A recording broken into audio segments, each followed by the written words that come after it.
حلم دراصل نرمی کا دوسرا نام ہے۔ حضرت امام حسن مجتبی فرماتے تھے حلم یہ ہے، حضرت عیسیٰ علی نبینا وعلیہ الصلوۃ والسلام آپ گزر رہے تھے، یہودیوں کا ایک لشکر بیٹھا ہوا، میرے آقا حضرت محمد مصطفیٰ علیہ الصلوۃ والسلام نے کسی سے قرض اٹھایا، کسی شخص سے۔ اب وہ شخص جو ہے وہ غیر مسلم بھی ہو سکتا ہے۔ اب اس نے بات کیا کی؟ اس نے کہا کہ اے محمد صلی اللہ علیہ وآلہ وسلم، یہ میرے 2 اونٹ ہیں، اس کو غلے سے بھر دیجئے، اور یہ وہ غلہ آپ نے دینا ہے جو نہ آپ کا ہے نہ آپ کے باپ کا ہے، یہ اللہ کا ہے، آپ نے مجھے دینا ہے۔ حضرت انس ابن مالک میرے آقا کے خادم ہیں۔ اب ایک عرابی آیا، دیہاتی آیا، بدو تھا، مسجد میں آیا، میرے آقا حضرت محمد مصطفیٰ علیہ الصلوۃ والسلام کی بارگاہ میں ایک صحابی حاضر ہوتے، غریب، یا رسول اللہ میں روزہ توڑ بیٹھا ہوں۔ یہ ماعز بن مالک یہ ایک صحابی تھے جنہوں نے غلطی کی، بہت بڑا گناہ کر دی۔ صحابہ کہتے ہیں ہم ایک راستے پر جا رہے تھے، اچانک آواز ہے یا رسول اللہ یا رسول اللہ۔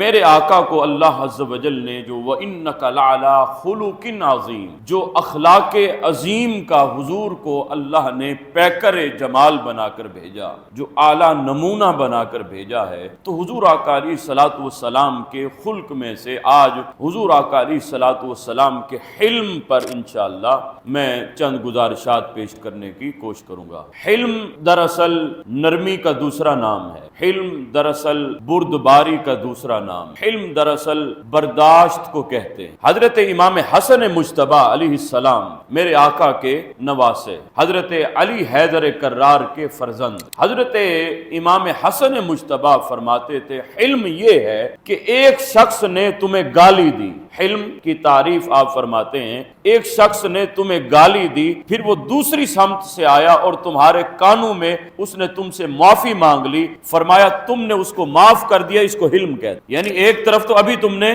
اس کی گالی سنی ہے، تمہیں طیش آیا ہے، تم جو ہے اب جو ہے اس پر وار کرنا چاہتے تھے، لیکن دوسری سمت سے اس نے آ کر جو ہے اس نے معافی مانگ لی۔ فرمایا حلم اس چیز کا نام ہے کہ تمہارے دل میں اس کے لیے ذرہ برابر بھی کوئی رنج، کوئی غیظ، کوئی غضب، کوئی غصہ تمہارے دل میں پیدا نہ ہو، اس کو کہتے ہیں حلم۔ گویا تم حلم والے ہو، تم برداشت والے ہو، تمہارے اندر برداشت ہے۔ اور اگر کسی نے برا بھلا کہہ دیا، تم نے 2-4 اس سے بڑھ کر اس کو سنا دی، تو اس کو صاحب حلم نہیں کہتے، اس کو صاحب حلم نہیں کہتے۔ میرے آقا صاحب حلم ہیں، حضور آقا علیہ الصلوۃ والسلام بردبار ہیں۔ میرے آقا دوسرے کی بات کو سن کر میرے آقا بعین ہی اس کا جواب اسی طرح نہیں دے، یہ ہر نبی کی یہ صفت تھی، سبحان اللہ۔ حضرت عیسیٰ علی نبینا وعلیہ الصلوۃ والسلام آپ گزر رہے تھے، یہودیوں کا ایک لشکر بیٹھا ہوا، آپ جب ان کے پاس سے گزرے تو انہوں نے حضرت عیسیٰ علی نبینا وعلیہ الصلوۃ والسلام، چونکہ آپ عیسائیوں کے رہبر بن کر آئے اور وہ یہودی تھے، تو ان کے دل میں محبت تھی صرف حضرت موسیٰ علی نبینا وعلیہ الصلوۃ والسلام کی، حضرت عیسیٰ کے وہ پیروکار نہیں۔ الحمدللہ ہم مسلمانوں کا یہ خاصہ ہے، ہم حضرت موسیٰ کو بھی ماننے والے ہیں، حضرت عیسیٰ کو بھی ماننے والے ہیں، کم و بیش 1,24,000 انبیاء، جتنے بھی انبیاء اور رسل تشریف لائے، ہم سب پر ایمان رکھ، لیکن اتباع ہم اپنے پیارے آقا محمد عربی صلی اللہ علیہ وآلہ وسلم کی کرتے ہیں، کیونکہ اب رسالت اور نبوت کا قیامت تک جو ہے وہ دور میرے آقا حضرت محمد مصطفیٰ کا چل رہا ہے، تو اسی لیے ہم پیروکار جو ہیں، وہ متبع جو ہیں، وہ اپنے نبی مکرم صلی اللہ علیہ وسلم کی شریعت محمدی اور قرآن پاک کے ہم پیروکار۔ اب حضرت عیسیٰ جب ان یہودیوں کے لشکر سے گزرے تو انہوں نے برا بھلا آپ کو کہنا شروع کر دیا۔ آپ نے اس پر حضرت عیسیٰ نے انہیں بھلائی کی بات، آپ نے بھلائی کی باتیں کی، اچھی باتیں کی ان کے ساتھ،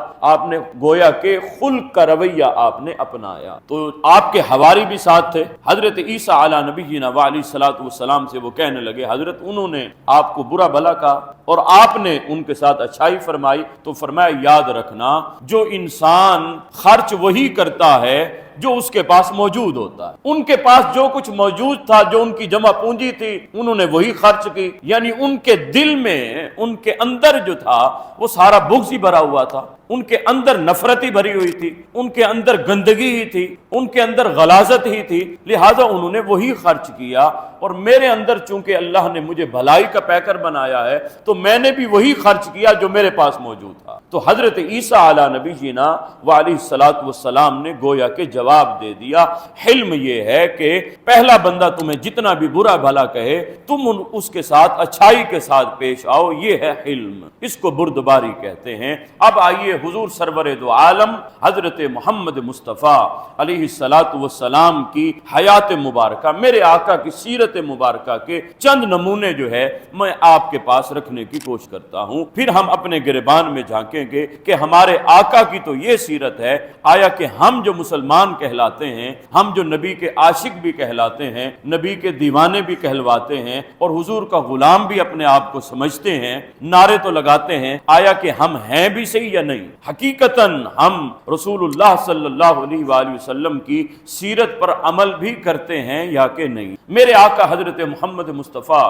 علیہ الصلاۃ والسلام نے کسی سے قرض اٹھایا، کسی شخص سے، اب وہ شخص جو ہے وہ غیر مسلم بھی ہو سکتا ہے، ابھی قرض میں یعنی اس کی معینہ جو مدت تھی اس میں کچھ وقت باقی تھا، لیکن وہ وقت سے پہلے آ گیا اور رسول اللہ صلی اللہ علیہ وسلم کا اس نے دروازہ کھٹکھٹایا اور حضور آقا علیہ الصلاۃ والسلام سے اس نے مطالبہ کیا کہ اے محمد میرا قرض مجھے لوٹائیے، اور اس نے غیظ و غضب کے ساتھ دو چار جملے اور بھی بول جو کہ غیر مناسب۔ صحابہ نے جب یہ عمل دیکھا، صحابہ تیش میں آئے، یا رسول اللہ حکم دیجئے اس کا سر تن سے جدا کر دیں، اس کی جرت کیسے ہوئی کہ آپ کے سامنے اس طرح کی زبان استعمال کرے؟ تو میرے آقا حضرت محمد مصطفیٰ علیہ الصلاۃ والسلام چونکہ صاحب علم، میرے آقا بردبار ہیں، میرے آقا نرم طبیعت کے مالک ہیں، میرے آقا نے صحابہ سے یہ نہیں فرمایا کہ ہاں اس نے میری گستاخی کر دی ہے اس کا سر تن سے جدا کر دو، فرمایا نہیں، اس کے ساتھ یہ معاملہ تم نہ برتو، فرمایا جو اس نے کیا وہ اس کا حق ہے۔ اب حضور فرماتے ہیں ہاں جس نے کسی سے قرضہ لینا ہو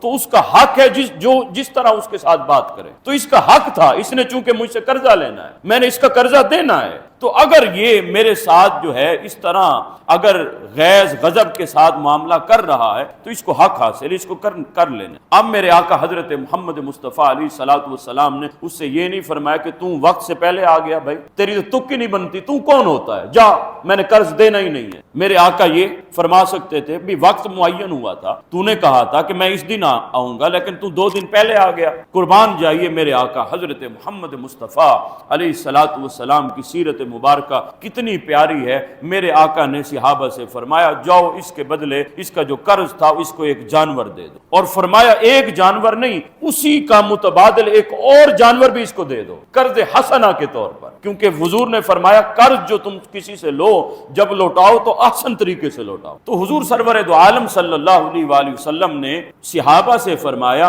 کہ اس کو صرف ایک جانور نہیں اسی کا متبادل ایک اور جانور بھی دے دو۔ صحابہ نے عرض کی یا رسول اللہ اسی عمر کا تو جانور نہیں اس سے بڑی عمر کا ہے، تو حضور نے فرمایا جاؤ اس کو دے دو۔ اب ایک کے بدلے 2 جانور مل رہے ہیں، اور جو قرض لینے والا ہے وہ بھی اپنی زبان غلط استعمال کر رہا ہے، لیکن میرے آقا صاحب علم ہیں، میرے آقا بردباری کا مظاہرہ فرما رہے ہیں، اور میرے آقا نے یہ صحابہ کو بتلا دیا تمہارے ساتھ جو معاملہ جیسا بھی کرے تم نے وہی خرچ کرنا ہے جو تمہارے اندر ہو، تمہارے پاس ہو، جو تمہارا سرمایہ ہو۔ تو میرے آقا حضرت محمد مصطفیٰ علیہ الصلاۃ والسلام نے گویا کہ اسے 2 گنا اجر عطا فرمایا۔ اب جب وہ جانے لگا وہ کہنے لگا اے محمد اللہ آپ کو اجر عطا فرمائے، آپ نے تو قرض صرف نہیں لوٹایا، آپ نے وہ قرض بہتر کر کے لوٹایا، بلکہ مجھے آپ نے اجرت جو ہے 2 گنا دے دی ہے۔ تو میرے آقا حضرت محمد مصطفیٰ علیہ الصلاۃ والسلام نے فرمایا قیامت کے دن اللہ کے نزدیک وہی شخص زیادہ نزدیک ہوگا جو لوگوں کے ساتھ معاملے میں اچھائی برتے، جو معاملہ اچھا لوگوں کے ساتھ اچھا معاملہ کرنے والا ہو۔ تو حضور نے فرمایا کل قیامت کے دن وہ اللہ کے نزدیک ہوگا، اللہ کے قرب میں ہوگا، اللہ کے سائے میں ہوگا، گویا اللہ اسے جنت عطا فرمائے۔ تو حضرات ذی وقار اب یہ ایک واقعہ یہ ہمارے سامنے آ گیا، یہ ہے میرے آقا حضرت محمد مصطفیٰ علیہ الصلاۃ والسلام کی سیرت۔ آج ہم اگر کسی سے قرض لیں یا قرض جو ہے وہ دینا ہو، وہ اگر آ جائے وقت سے پہلے تو ہماری جو حالت ہوتی ہے اور ہم اس سے جو برتاؤ کرتے ہیں وہ ہم بہتر جانتے ہیں۔ لیکن میرے آقا حضرت محمد مصطفیٰ علیہ الصلوۃ والسلام کی سیرت مبارکہ یہ ہے۔ میرے آقا صاحب علم ہیں، میرے آقا بردبار ہیں، میرے آقا نہایت خوش اخلاقی کا مظاہرہ فرمانے والے۔ صحابہ فرماتے ہیں ایک اور واقعہ ہمارے درمیان جب پیش آیا وہ یہ کہ حضور آقا علیہ الصلوۃ والسلام سفر پر روانہ تھے، اچانک ایک نجرانی، حضور نے ایک نجرانی چادر پہنی ہوئی تھی، فرمایا وہ موٹی چادر، اس کے جو کنارے تھے نا وہ ذرا کھردرے تھے، وہ ذرا موٹی سی چادر تھی۔ میرے آقا نے وہ نجرانی چادر مبارک جو ہے وہ زیب تن فرمائی ہوئی تھی۔ اب ایک بدو آیا، ایک اعرابی آیا، اس نے آ کر کیا کہا؟ اس نے کہا میرے آقا حضرت محمد مصطفیٰ علیہ الصلوۃ والسلام کی وہ جو چادر مبارک تھی نا اس کو گھسیٹا، اس نے جب پکڑا نا تو میرے آقا کی یہ گردن مبارک میں جو ہے وہ ایک قسم کے زخم پیدا ہو۔ کیوں؟ وہ کھردری تھی، وہ چادر بھی ایسے تھی، اس کے کنارے جو تھے، جب اس نے کھینچا تو میرے آقا کی گردن مبارک لال ہو۔ صحابہ سے یہ دیکھا نہ گیا، صحابہ تیس میں آ گئے، یا رسول اللہ ہم اس کا سر تن سے جدا کر دیں۔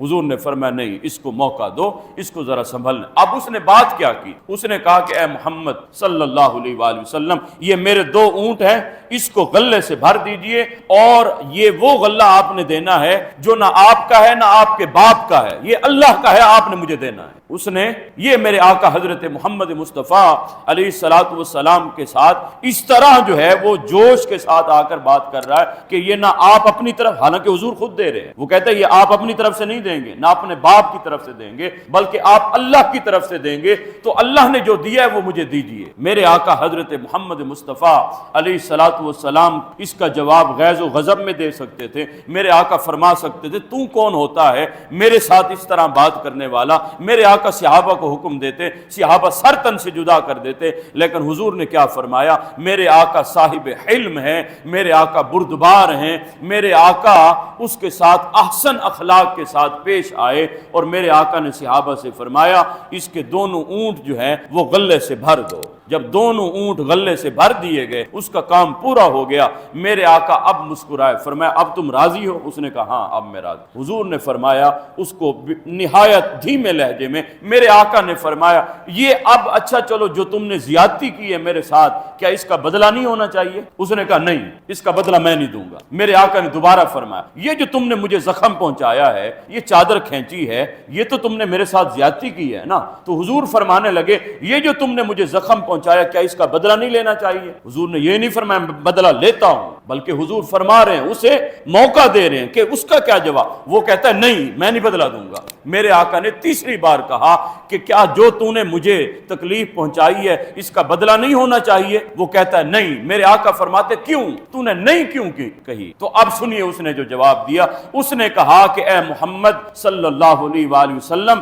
چونکہ میں آپ کو جانتا ہوں آپ برائی کا بدلہ کبھی برائی سے نہیں چکاتے، آپ برائی کا بدلہ اچھائی سے چکاتے ہیں، کیونکہ میں جانتا ہوں آپ کبھی بھی میرے ساتھ اس طرح کا معاملہ نہیں فرمانے والے جو معاملہ میں نے آپ کے ساتھ فرمایا، آپ کے ساتھ کیا ہے۔ میرے آقا مسکرا دیے، فرمایا جاؤ اللہ کی امان۔ تو حضرات ذی وقار یہ میرے آقا حضرت محمد مصطفیٰ علیہ الصلوۃ والسلام کی سیرت مبارک ہے۔ آج اگر کوئی ہمیں اینٹ مار دے تو ہم اس کا جواب پتھر سے بڑھ کر دیتے ہیں۔ صاحبو یہ میرے آقا کی شریعت نہیں ہے۔ میرے آقا نے فرمایا پہلوان وہ نہیں کہ جو دشمن کو پچھاڑ دے، بلکہ پہلوان وہ ہے جو درگزر کر دے، معاف کر دے، جا میں نے اللہ کی رضا کی خاطر تجھے معاف کر۔ فرمایا یہ ہے معاف، اور فرمایا یاد رکھنا معاف کرنے سے اگر کسی کی عزت میں کمی آ جائے، کل قیامت کے دن وہ مجھ محمد کے گریبان کو پکڑ لے، مجھ محمد سے وہ عزت لے لے اگر اس کی عزت میں کمی آ جائے۔ فرمایا معاف کر دینے والا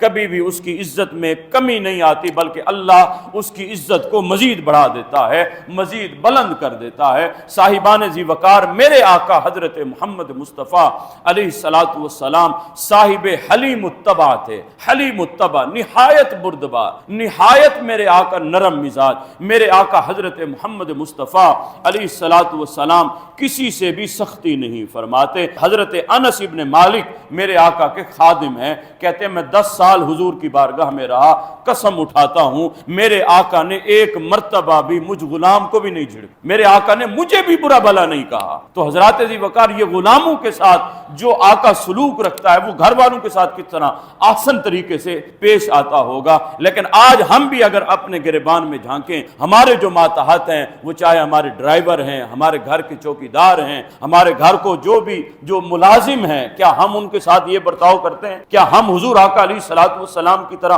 ان کے ساتھ پیش آتے ہیں؟ تو پھر مبارک ہو، حضور آقا علیہ الصلوۃ والسلام کی سیرت میں آپ ڈھلتے جا رہے ہیں۔ اور اگر یہ سیرت نہیں ہے تو صاحبان ذی وقار، تو میرے آقا حضرت محمد مصطفیٰ علیہ الصلوۃ والسلام نے جو ہمیں سیرت اپنانے کا حکم دیا ہے، ہمیں پھر وہ اپنانی چاہیے۔ اب ایک اعرابی آیا، دیہاتی آیا، بدو تھا، مسجد میں آیا، مسجد میں اس کو مسجد کے آداب پتہ نہیں تھے، وہ بیٹھا، اچانک جو ہے اسے پاخانے کی جو ہے وہ ایک قسم کی اس کو محسوس ہوئی کہ جو ہے مجھ پر شدت ہو رہی ہے، وہ وہیں مسجد میں بیٹھ گیا اور پیشاب کرنے لگ گیا۔ میرے آقا کے جب صحابہ نے دیکھا، اس کو جھنجھوڑنا چاہا، اس کو اٹھانا چاہا، منع کرنا چاہا، میرے آقا نے جب دیکھا وہ بیٹھ گئے، حضور نے فرمایا نہیں، اس کو منع نہ کرو، اس کو روکنا نہیں ہے۔ کیوں؟ اس تکلیف میں اگر تم یہاں پر اس کو روک دیتے ہو، ایک تو یہ کہ وہ میڈیکلی جو ہے، یہ سائنس کہتی ہے کہ وہ بیماری کے بڑھنے کا خطرہ ہے، کہیں کچھ نہ کچھ اس کو ہونے کا خطرہ ہے، تکلیف اس کی بڑھ سکتی ہے۔ میرے آقا نے فرمایا اب وہ بیٹھ گیا، اس کو بیٹھے، مسجد میں بیٹھا ہے، مسجد بھی مسجد نبوی، اور وہ بھی جس میں میرے آقا بھی جلوہ گر ہیں، میرے آقا سامنے بیٹھے ہیں، اور وہ وہیں بیٹھ گیا۔ وہ بدو تھا، عرابی تھا، اس کو مسجد کے آداب پتہ نہیں تھے، لیکن میرے آقا یہ صاحب الطبع، صاحب حلیم الطبع ہیں، میرے آقا نرمی فرمانے والے ہیں۔ میرے آقا جب دیکھتے ہیں فرمایا سختی نہ کرو، اس کو بیٹھے رہنے دو۔ جب اس نے پیشاب کر لیا، جب فارغ ہو گیا، حضور نے فرمایا صحابہ سے جاؤ، اس کو نہیں کہا کہ جا یہ تو نے جو کام کیا ہے اب جا اس کو صاف بھی، حضور نے صحابہ سے فرمایا جاؤ پانی کے ڈول لے آؤ اور پانی بہا دو تو یہ جگہ صاف ہو جائے گی۔ میرے آقا نے اس کو قریب کیا اور حضور فرمانے لگے، فرمایا کہ اے اللہ کے بندے، یہ مسجدیں اللہ کا گھر ہوتی ہیں، یہاں پر جو ہے پیشاب پخانہ نہیں کیا جاتا، یہ مسجد جو ہے تقدس گاہ ہے، یہ اللہ عز و جل کی وہ بابرکت سرزمین ہے جہاں اللہ کی عبادت کی جاتی ہے۔ وہ کہنے لگا اے محمد صلی اللہ علیہ وسلم، اے میرے آقا مجھے اس چیز کا پتہ نہیں تھا، مجھے اس چیز کا پتہ نہیں۔ حضور نے صحابہ کو فرمایا اے صحابہ، لوگوں کو تکلیف دینے والے نہ بنو، لوگوں کو آسانی پہنچانے والے بنو۔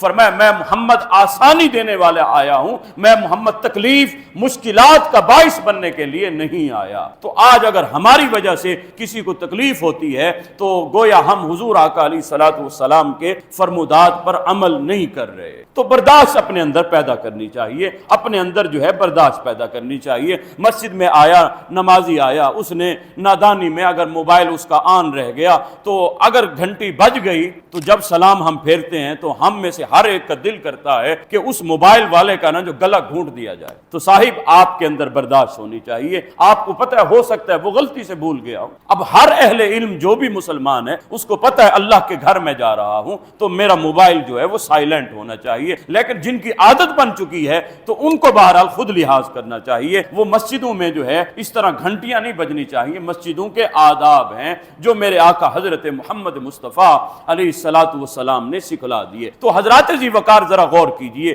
یہ میرے آقا حضرت محمد مصطفیٰ علیہ الصلوۃ والسلام کے سیرت کے گوشے ہیں جو آپ کے سامنے بیان کیے جا رہے ہیں۔ ایک اور واقعہ، میرے آقا حضرت محمد مصطفیٰ علیہ الصلوۃ والسلام کی بارگاہ میں ایک صحابی حاضر ہوتے، غریب، یا رسول اللہ میں روزہ توڑ بیٹھا ہوں، اب کیا کیا جائے؟ میرے آقا نے اب یہ نہیں سنایا کہ اب یوں ہو گیا یوں ہو گیا، میرے آقا نے فرمایا روزہ توڑ بیٹھے ہو تو اب اس طرح کرنا ہے کہ تم جو ہے ایک غلام کو آزاد کر دو۔ اس نے کہا پلے ہی کچھ نہیں میرے، میں تو ہوں ہی کنگال، ہوں ہی غریب، میرے پاس ہی کچھ نہیں ہے تو میں تو غلام نہیں آزاد کر سکتا۔ حضور نے اس کو پھر دوسری آپشن دی، میرے آقا فرمانے لگے جاؤ پھر تم جو ہے اس طرح کرو، 60 روزے لگاتار رکھو۔ اس نے کہا ایک روزہ نہیں رکھ سکا، 60 روزے کیسے رکھوں گا؟ اس نے کہا میں 60 بھی نہیں رکھتا۔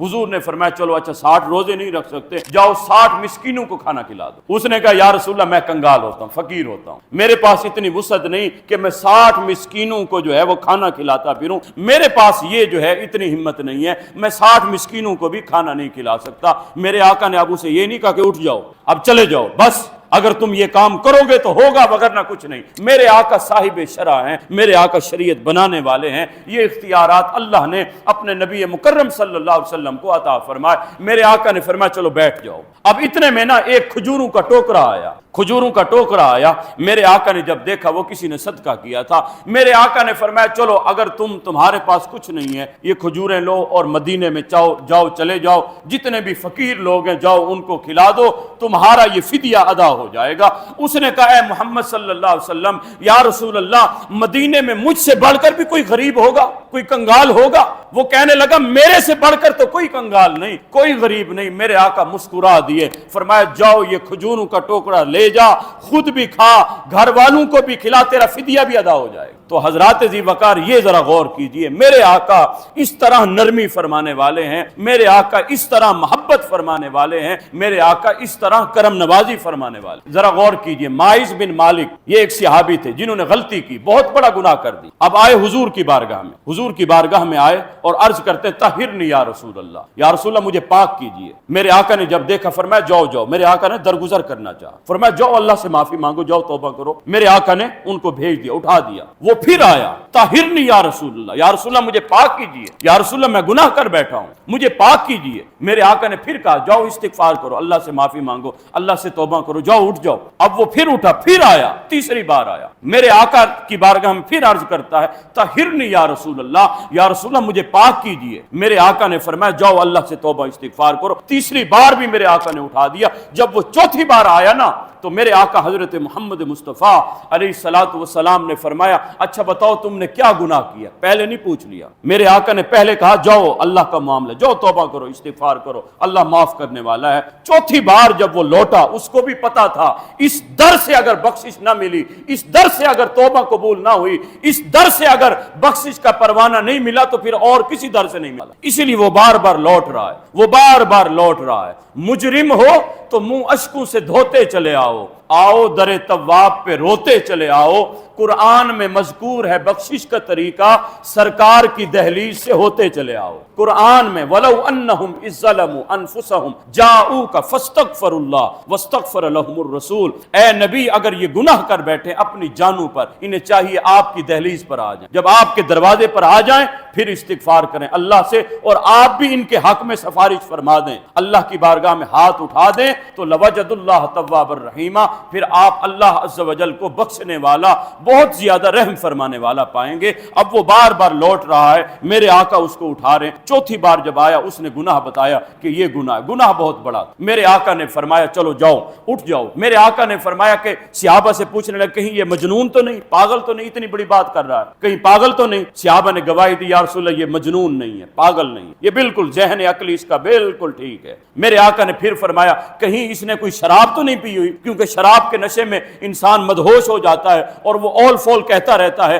میرے آقا نے گویا اس کو ایک قسم کا چھٹکارا دینا چاہا، میرے آقا نے اس کو اٹھانا چاہا، پھر بھی صحابہ نے اس کے قریب آ کر منہ لگایا اور صحابہ عرض کرتے ہیں یا رسول اللہ نہیں، شراب کی بھی کوئی سمیل نہیں، کوئی بدبو نہیں، اس نے شراب بھی نہیں پی ہوئی۔ میرے آقا نے جب دیکھا ہر جتنا بھی اشارہ تھا، جتنے بھی امکانات تھے بچنے کے بچانے کے، وہ سارے پورے ہو گئے۔ اس کے بعد میرے آقا نے فرمایا جاؤ اس پر جو ہے اس پر حد قائم کی جائے، اس کو سنسار کیا گیا۔ وہ صحابی اسی کیفیت میں جو ہے اللہ کی بارگاہ میں پہنچ گئے، گویا ان کا انتقال اسی کیفیت میں ہو گیا، ان کو دفنا دیا گیا۔ تیسرے دن میرے آقا آئے اور صحابہ سے فرمانے لگے میرے ماعز کے لیے دعا استغفار کرو۔ حضور نے دعا کے لیے ہاتھ اٹھائے، اور ایک روایت میں یہ بھی آتا ہے کہ جب ان پر حد جاری کی جا رہی تھی تو صحابہ اس پر لعنت کر رہے تھے۔ میرے آقا نے جب سنا نا، میرے آقا باہر آئے اور صحابہ کہتے ہیں ہم نے دیکھا جب اس پر حد جاری کی جا رہی تھی، جب اس کو جو ہے وہ سنسار کیا جا رہا تھا، جب اس کو مارا جا رہا تھا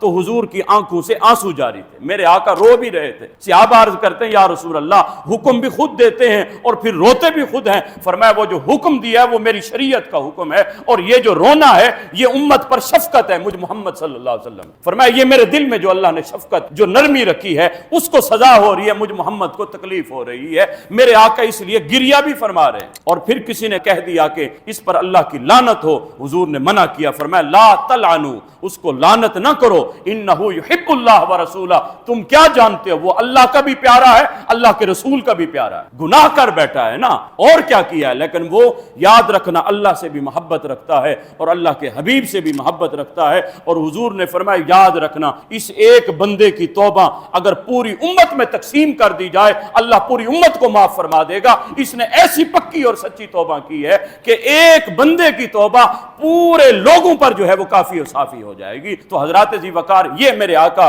حضرت محمد مصطفیٰ علیہ الصلوۃ والسلام کی نرمی صرف جو ہے انسانوں تک نہیں تھی, جانوروں پر بھی میرے آقا نرم تھے. صحابہ کہتے ہیں ہم ایک راستے پر جا رہے تھے, اچانک آواز ہے یا رسول اللہ یا رسول اللہ. ہم نے دیکھا ارد گرد کوئی انسان نہیں نظر آ رہا تھا. جب قریب گئے تو وہ ایک ہرنی تھی, ہرن صاحب جانور تھا, وہ حضور کو بلا رہا تھا, ہرنی بلا رہی تھی یا رسول اللہ یا رسول اللہ. میرے آقا قریب گئے, اس نے پھر آواز ادنو منی یا رسول اللہ, یا رسول اللہ میرے قریب ہوئی ہے. میرے آقا جب قریب ہوئے وہ بندی ہوئی تو اس نے زبان ہے, یہ میرے آقا کا معجزہ ہے کہ جانور بھی حضور سے کلام کرتے, ہم سے تو نہیں کرتے نا, یہ رسول اللہ کا معجزہ ہے کہ جانور بھی رسول اللہ سے کلام کرتے ہیں. میرے آقا اس کے قریب گئے, اس نے کہا یا رسول اللہ ماجرا یہ ہے کہ اس مالک نے مجھے باندھ رکھا ہے اور پہاڑی کے اوپر جو ہے میرے 2 بچے بھوکے پڑے ہیں. یا رسول اللہ میں نے دودھ بھی پلانا ہے, اس نے مجھے باندھ رکھا ہے, قید کر دیا ہے. یا رسول اللہ اسے کہیں کہ میں جا کر جو ہے اپنے بچوں کو دودھ پلاتی ہوں, میں اس کے بعد واپس آ جاؤں گی, یہ مجھے قید کر لے.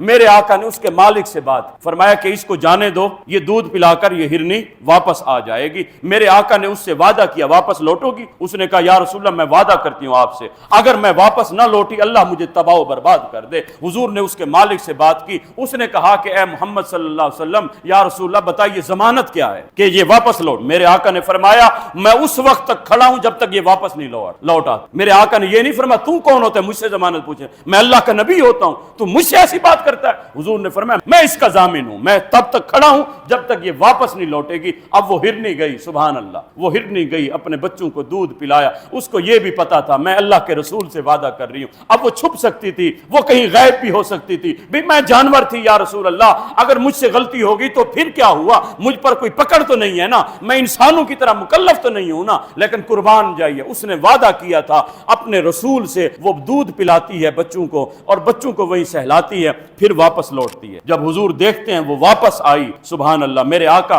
اس کا یہ منظر دیکھ کر میرے آقا خوش ہوتے ہیں. اور میرے آقا اب جو ہے اس کے مالک سے فرماتے ہیں کہ کیا تم اس کو بیچ نہیں دیتے, مجھے اس اونٹنی کو مجھے بیچ نہیں دیتے. اس نے کہا یا رسول اللہ آپ مالک ہو, میں نے اس کو آپ کو تحفے میں دے دیا. میرے آقا اس ہرنی کو میرے آقا نے آزاد کر دیا. اب صحابہ کہتے ہیں جب وہ ہرنی آزاد ہوئی اور جب وہ جانے لگی فرمایا وَتَضْرِبُ بِرِجْلَيْهَا فِي الْأَرْضِ فَرِحًا مَشْكُورًا.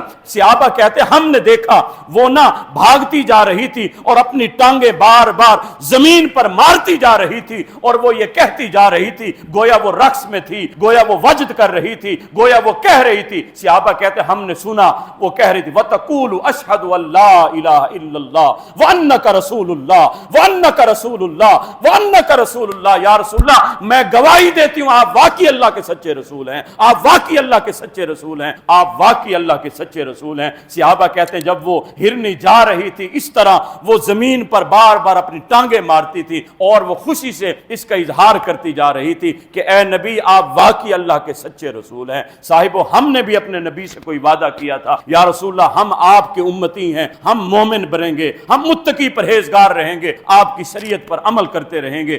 ایک ہرنی حضور سے وعدہ کر کے اس کو وفا کرتی ہے. ہم بحیثیت مسلمان اپنے گریبان میں جھانکیں, آیا کہ ہم نے بھی اللہ کے رسول سے جو وعدہ کیا ہے کیا اس کی اتباع کر رہے ہیں یا نہیں کر رہے. اللہ ہم سب کو اتباع عطا فرمائے.